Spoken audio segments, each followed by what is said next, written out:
Right,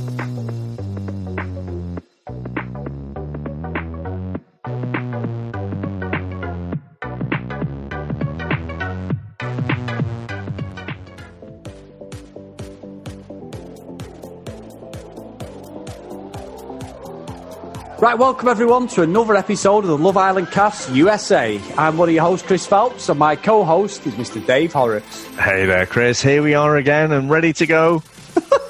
Yes, Dave. Another good episode. The USA is heating up now. Ever since, obviously, Alana's gone, we mentioned it all yesterday, the whole drama, the tears, everything. It's getting nice. And today's episode, even though we mentioned about this thing where they sent two of the girls off to the hideaway, they replaced them in bed with their partner, who then, went on a date and stuff. They've basically nicked the Love Island UK's idea where today it was about getting that heart rate going, wasn't it? So we had the full-on stripper movement, men and women, and it's sort of centred around that. There's a couple of things I want to mention about the new guy, Winston, as well. Where do you want to start, Dave? Yeah, so I think the first thing I'd like to do is to start off with that date with Winston and Kira, because I think, well, there's a couple of things first. The first thing is he keeps talking about the fact he was on Big Brother last year. Now, I haven't seen this, so I've got no idea what sort of person he is and how he came across. All I know is that it sounds like he went out fairly early on. So, but Kira even asked him, it's like, well, what do you do? Oh, well, I was on Big Brother last year. And I'm like, yeah, but what do you actually do? That's not what you do, surely. You've done Big Brother. You must have an actual job as well. And we've praised the people in there because they've got real jobs. And, I always say, the job that someone does, it tells you a little bit about that person. And I just thought, is this just a serial reality TV whore? Yes. Is he trying to get rich quick? Yes. Is he a narcissist? Here for love. Yeah, all right. Oh, yeah, of course, yeah. Is he a fucking narcissist? He damn well is, David. So, yes, Winston is about as convincing as some of the couples we've seen in the UK Love Island. He doesn't give a shit. He's playing the game. He's obviously got a slight bit of an experience and an edge over some of the other contestants. I don't know whether they've been in other things. I've never seen him in some of the reality stuff I've watched in the US. They could be. I could be completely wrong. I've not really looked into the backstory properly, other than the sort of what they do as jobs and all that stuff. He just looks like a bit of a bell in this Winston, doesn't he? He's not convincing. And at the moment, he's standing out like a sore thumb that he's just in there as a bit of a nuisance.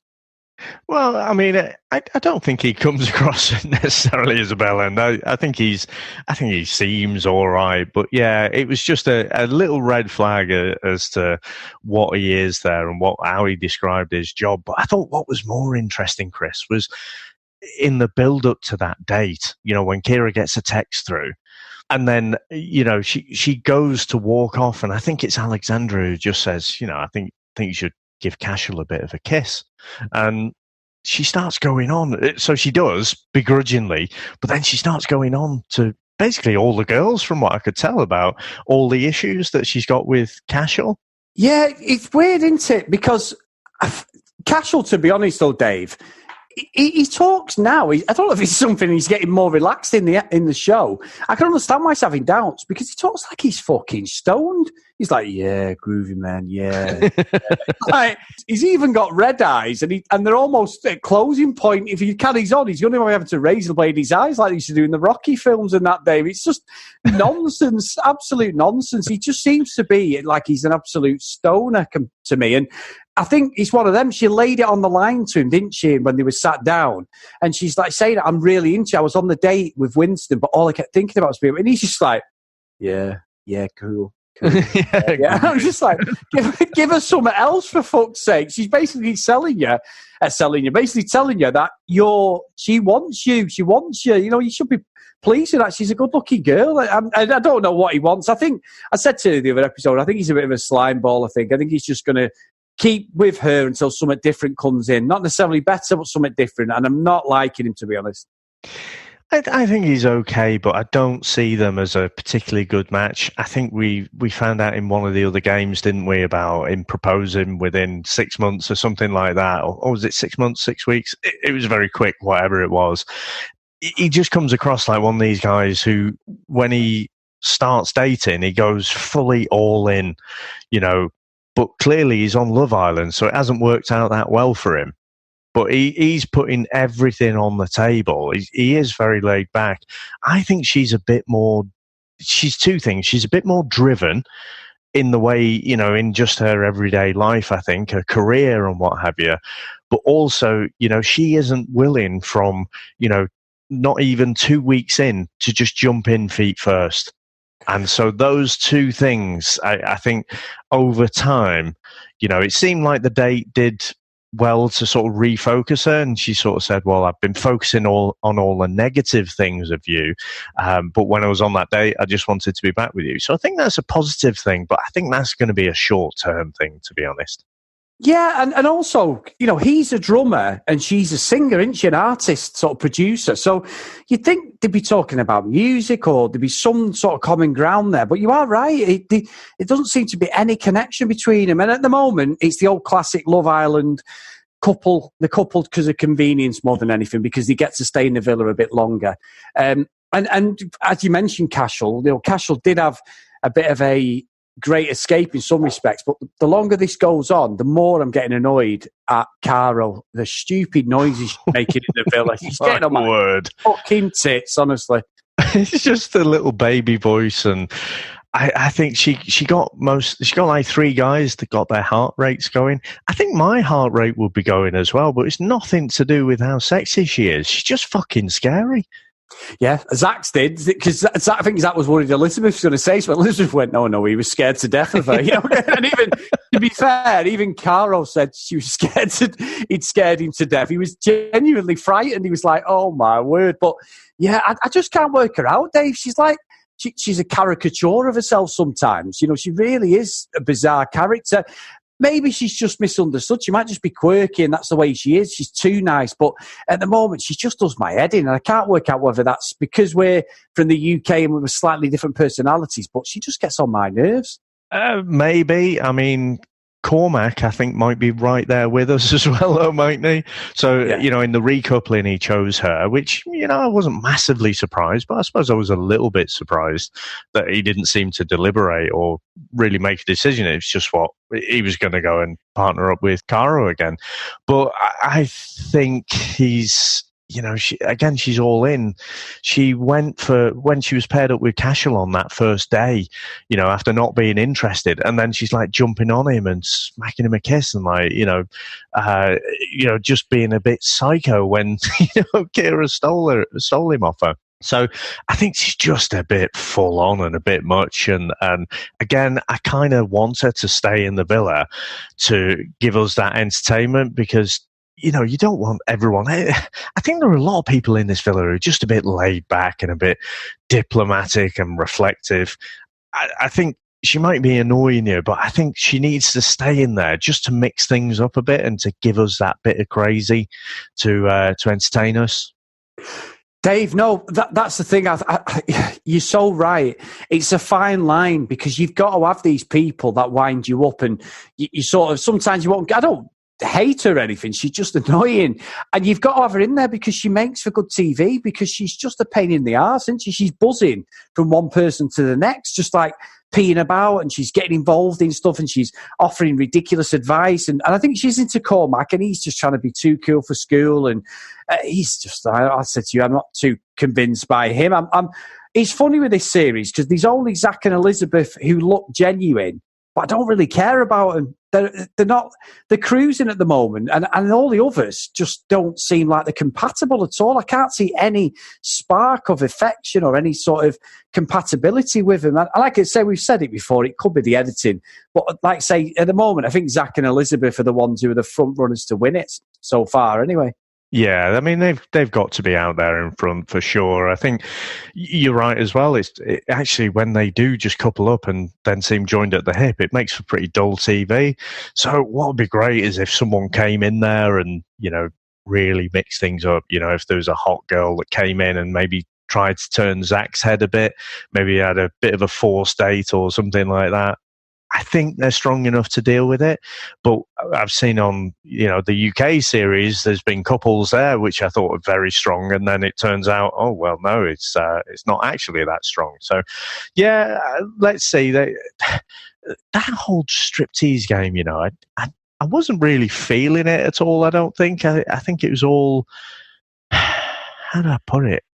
They didn't really put their heart and soul into it. I think we've seen on other series, they take it very seriously, don't they? But I thought this was a bit bland, if I'm honest, this one. Yeah, and I think the only one that looked convincing was Kristen and Yeman when she went in for the kiss. Because in the UK when they did it, everyone was kissing, weren't they? Whoever they were partnered up with, except for Francesca, who just come in and she was very awkward. And don't bear in mind, Dave, this only happened a couple of nights ago in the UK one. So we're not seeing anything we haven't seen before within a week of each other, not even a week, to be honest. So, yeah, I think Weston comes across really well. He looks like he's up for a laugh, the cowboy. He did the old Magic Mike, Matthew McConaughey's act there with the leather pants on and stuff. And he, like Matthew McConaughey in Magic Mike, he's like the leader of the whole pack of the strippers. So I think he played that really well. And I sort of believed that a bit more than everyone else. I think Yeman was quite good in his dance. He did a robotic cowboy. But yeah, interesting stuff. Interesting. And I don't know. I think as we go in, the episodes are getting better. As I said at the top of the show, it is picking up a bit of pace now. I'm just hoping we're in the second week. It needs to go further than the second week when I'm interested. So we'll see about that, Dave. Now, one slightly surprising thing, Chris, is Alexandra turning up as a hot dog, which I don't know. Actually, I'm a bit hungry at the minute, so that probably would have got my heart racing. But yeah, I thought that was a little bit strange. Yeah, I don't even understand what she was doing there, unless she's just not her thing. She's quite prudish and sort of like not into that jokey side of it. But it made it worse for her, I think, coming out like that. But luckily, they didn't show a lot of that, Dave. So yeah. They moved swiftly on. So yeah, I mean, I guess we've got the recoupling tomorrow now, haven't we? So I'm not sure because Winston is there, obviously. Is it? I take it's the lads who are recoupling first. Now the guys, no. So it's the public vote, isn't it? So you vote for your favorite. Right, okay. You vote for your favorite couple. Oh, right. So yeah, so it's going to be like the UK one then. So one person out of a couple could potentially go, couldn't they? So you may end up with someone pairing up with Winston down the line because he's going to be sort of immune from the voting and stuff. Right. Yeah, I think you could be right. I think Cormac and Caro could be the ones, Dave. To be honest, I'm just not feeling it at all. Yeah, I think, well, Elizabeth and Zach, they'll probably get the most votes, won't they? I reckon Krya and Cashel probably will still get a fair few votes as well. I think actually the new couples, so like Weston and Yeman coupled up recently, didn't they, with Kristen and Katrina, wasn't it? Katrina, yeah. Maybe they'll be at risk. But yeah, I think, Cormac, he was saying, what was he saying? He was saying, his little steps, his foundation, he sex is quite big for him. So it seems like, he meets them, has sex with them, and then he decides if he likes them. So, in the island, it's going to be tricky for him to move on from there, I think, unless, there's a bit of under duvet action going on. So yeah, I mean, I guess they'd be my prediction. But like I say, because the public haven't really probably warmed up to the new couples, they might still like though Weston and Yeman. I reckon they'll have plenty of votes just on their own, whoever they're with. So yeah, I think my money's on Cormac and Caro. Yeah.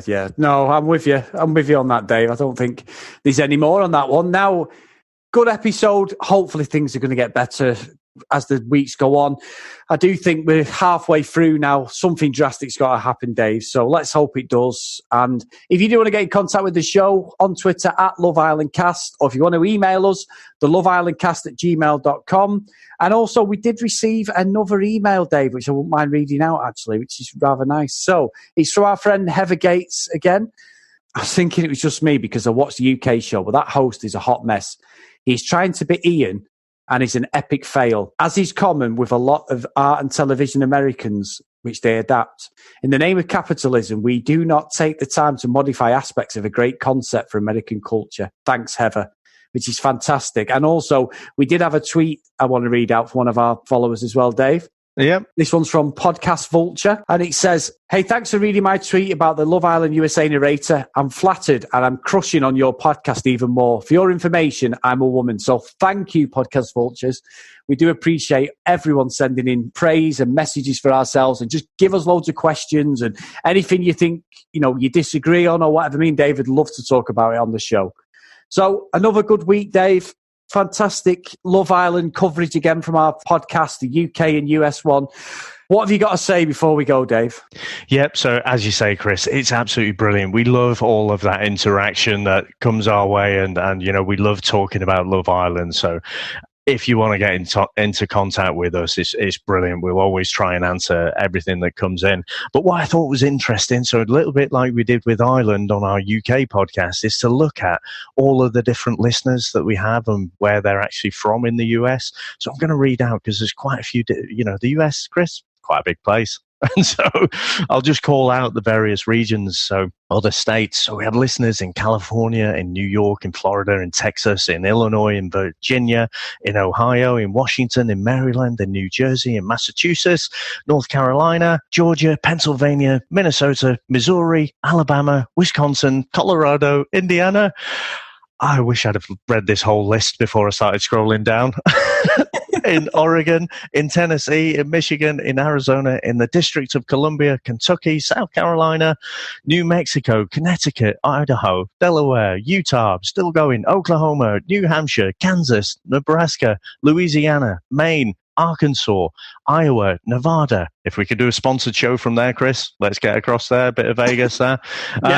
Hawaii, crikey, Mississippi, Vermont, and Rhode Island. And I don't know, Chris, there is probably one state in there that isn't listening to us, but all of those actually are. And that is so, so humbling, from a couple of guys from Northern England. So absolutely brilliant. Thank you very much, guys. Hope you've enjoyed it, and we'll speak to you again tomorrow. See you now.